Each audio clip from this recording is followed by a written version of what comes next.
In 1821, a 19-year-old boy made a tough call to leave everything he knew behind and travel to a new country in search of a job and a means of livelihood. He didn't have much going for him. No father, no mother, hardly any money. But what he did have was his incredible skill as a leather worker and an unstoppable determination to make something of himself against all odds. It took him years of hard work and relentless craftsmanship, but eventually he opened his very own leather company. He poured his heart into that business until his passing in 1879.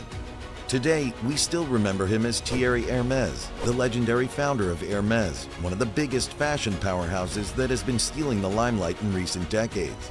This is the story of the Hermes brand. We'll talk about how Thierry Hermes, a poor traveler, established one of the biggest fashion houses in the world, and how the company has been sustained by 6 generations of Hermes men.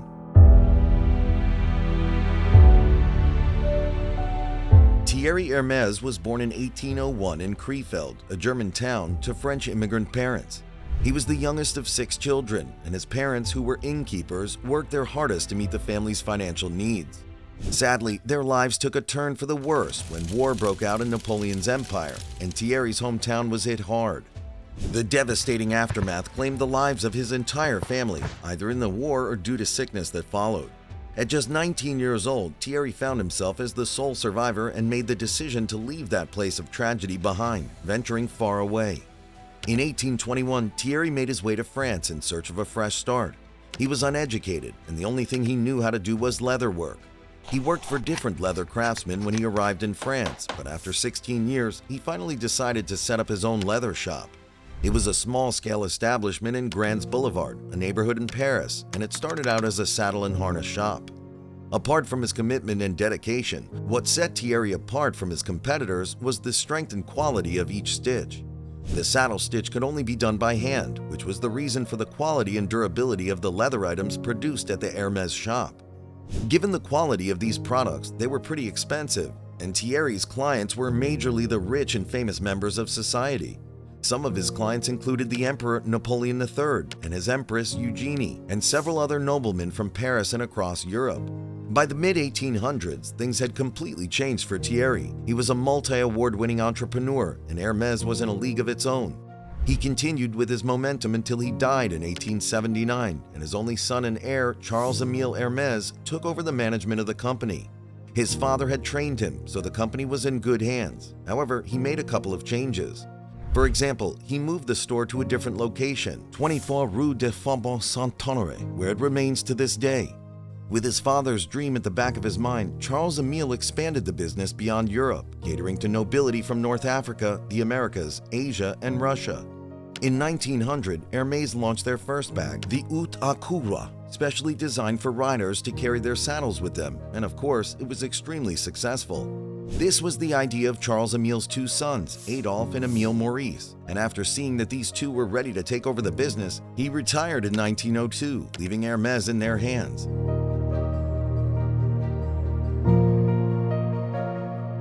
The retirement of Charles-Émile ushered Hermes into a new era. It was the 1900s, and times were changing fast.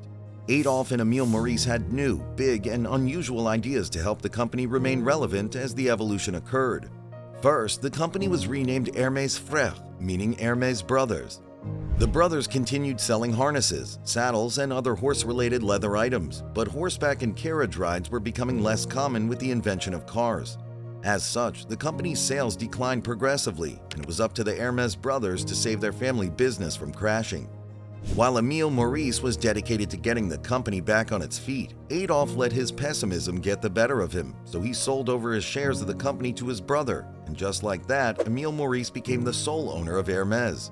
On his own, Émile Maurice came up with new designs for leather items and clothing, and while it was something unique, it wasn't enough. His next inspiration came while he was on a trip to Canada, where he saw the American close-all opening and closing system on the hood of a military car. Fascinated by this system, Émile Maurice decided to apply it to some of the company's products. Subsequently, he obtained exclusive rights to this system, which is called a zipper today, and he became the first person to use it in France. In 1918, Hermes produced the first leather golf jacket with a zipper, which was custom-made for Edward, Prince of Wales. Once again, the company had found its mojo and sold thousands of zipped items to clients within and outside France. Like every good businessman, Emile Maurice was quite the overachiever, and he didn't stop or relax when the company regained its momentum. He launched the next big idea: Hermes accessories, clothing collection, and leather bags. Fun fact, the idea for Hermes leather bags came up when Emile Maurice's wife complained of being unable to find any leather bags she liked. He created the handbag collection himself to please his wife, and it turned out to be a genius addition to the company's collection of products. For the first time ever, an international Hermes outlet was launched in the US, and 2 new shops were opened outside Paris. As a result, the company's total sales increased by a lot, and some of its customers included A-list American celebrities like Grace Kelly, Marilyn Monroe, First Lady Jacqueline Kennedy, and many others. The company also diversified into male and female perfume production, wristwatches, and accessories. Emile Maurice's time as the chairman of Hermes was one of the most significant periods in the company's history. If it weren't for his creativity and intelligence, Hermes could have faded as the 1800 era came to an end. But not only did he create a new path for the company, but he also trained his sons-in-law, and when he stepped down as chairman in 1951, the management of the company was passed to them.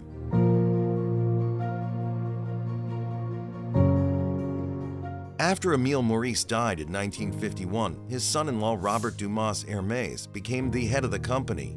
Robert, who marked the 4th generation of Hermes chairman, was the first person who wasn't a descendant of Thierry Hermes to lead the company. Robert worked closely with his brother-in-law Jean-René Garand to lead the company into the next era. They designed new handbags, jewelry, accessories, and more silk scarves.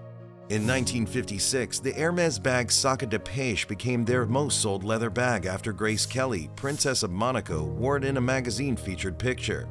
After this feature, women from all over the continent trooped into Hermes stores requesting the Kelly bag, and as a result, the company officially changed its name to what everyone was calling it, the Kelly. In the coming years, every subsidiary of the company experienced tremendous growth, and more Hermes outlets were also opened. In 1978, Robert Dumas Hermes stepped down as chairman of the company, and his son Jean-Louis Dumas became the new chairman. Before taking over the company from his father, Jean-Louis spent years traveling the world and observing the demands and preferences of potential customers. On top of that, he took a buyer training program at Bloomingdale's, the New York department store, before finally joining the family business in 1964. As chairman, he purchased the building next to the Hermes office at 24 Route de Faubourg Saint-Honoré, expanding the company's head office. With the knowledge he acquired from his years of traveling, he concentrated the firm on the production of silk, leather goods, and snazzy ready-to-wear outfits like the Python motorcycle jacket and ostrich skin jeans. He also set up the Hermes boot-making subsidiary with the help of British luxury bootmaker John Lobb. In 1984, the popular Birkin bag was launched as a result of an interaction between Jean-Louis and the actress and singer Jane Birkin. On a flight from Paris to London, Jane Birkin described her ideal bag while Jean-Louis designed it, and just like that, the Birkin bag was created. This bag remains a timeless accessory in modern fashion and one of Hermes's most iconic designs. Fun fact, it has the longest waiting list for an accessory today. This list could stretch as far as 6 years, and of course, not just anyone can get on this list. With so many iconic inventions, it is no surprise that annual sales increased after Jean-Louis took charge, and he maintained that momentum until he passed the company to his successor. When he retired in 2003, Jean-Louis chose Patrick Thomas, managing director of the company and his former right-hand man, to be the next chairman of Hermes. Thomas became the first non-Hermes to be head of the company, but it was only a temporary position. In 2013, Axel Dumas, Jean-Louis's nephew, became executive chairman, a position he still holds, making him the 6th-generation Hermes to manage the company. Like his uncle, grandfather, and great-grandfather, Axel Dumas is committed to the company's expansion. Under his leadership, Hermes stores have been opened in Shanghai, Poland, and a new subsidiary of the company was created, Beauty. The first Hermes beauty collection, Rouge Hermes, was dedicated to lip makeup alone, and over the next couple of years, more makeup products were added.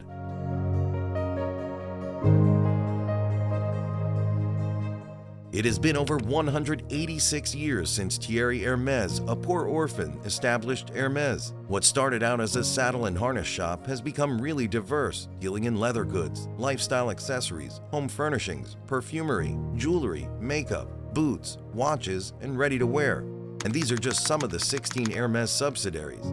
Now, with a net worth of over $200 billion, Hermes is the world's second most valuable luxury brand. In fact, Hermes is not just a luxury brand, it is a way of life. Today, the company oversees over 240 stores worldwide, including the Wall Street location and the flagship store on Madison Avenue. Their list of celebrity clients keeps getting longer, and it features big names like Victoria Beckham, Cardi B, Madonna, Kim Kardashian, Nicole Kidman, Elle Macpherson, Kylie Jenner, Julianne Moore, and many more. According to Mimi Tompkins from US News and World Report, Hermes is one of Paris's best-guarded jewels, and she couldn't have said it better. 6 generations of Hermes men is absolutely insane, and it'll be fun seeing what the future has in store for this brand. If you think Hermes is the only luxury brand with an intriguing history, you're in for a surprise. The story of Rolls-Royce would blow your mind. It's wild, so go check it out yourself right now by clicking the thumbnail on the screen. I'll see you there. Cheers.